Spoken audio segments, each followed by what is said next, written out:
دا غونډه په مردان ضلع کې د صوبایي لوکل کونسل اتحادیې لخوا راجوړه کړې شوې وه چې د مقامي حکومتونو په حواله په کونسلرانو کې پوهه راوستي شي او دا چې د 15 میاشتو راهیسې په صوبه کې د مقامي حکومتونو د انتخاباتو نه کېدو له امله د ځایي خلکو په ستونزو کې اضافه کیږي. د خیبر پښتونخوا د لوکل کونسل د اتحادیې مشر پخوانی ناظم او د قومي اسمبلی غړی حمایت الله مایار وایي د 15 میاشتو راهیسې په صوبه کې بلدیاتي انتخابات د ځنډ ښکار دي. دوی وایي بلدیاتي ټولټاکنې نه کول د قانون او آئین خلاف ورزي ده. ډیو سره د خبرو په مهال حمایت الله مایار زیاته کړه چې د کال 2019 په بلدیاتي قانون کې د بدلون له امله اختیارات تحصیلونو ته منتقل کړي شوي دي او د دې عملي کول ګران دي.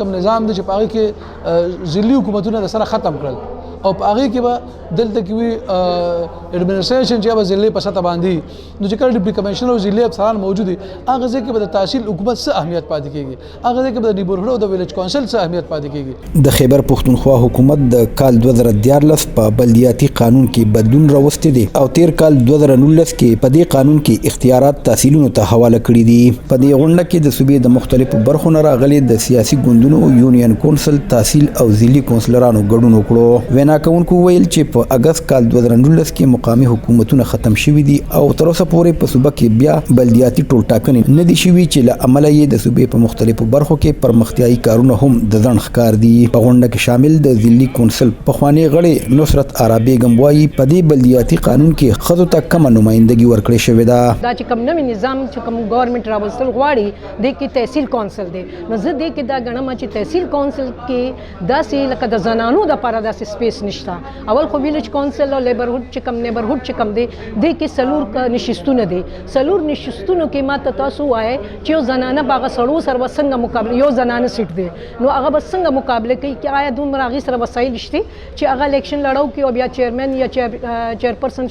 په دې سیمینار کې د واکمن ګوند تحریک انصاف سره تعلق لرونکي شاهد خان ډیو ته وایي تحریک انصاف ګوند په صوبه کې بلدیاتي ټولټاکنې ترسره کړي دي او د هغوی قیادت غواړي چې اختیارات په لاندې سطح منتقل کړي. دوی وایي د کرونا وبا له امله هم په صوبه کې بلدیاتي ټولټاکنې کول د ځنډ ښکار شوي دي. زموږ د کیپي ګورنمنټ چې په هغې کې د ضلعي حکومتونو تحصیل او ویلیج کونسل او نیبرهوډ پورې نو انشاءالله داسې څه دغه نشته.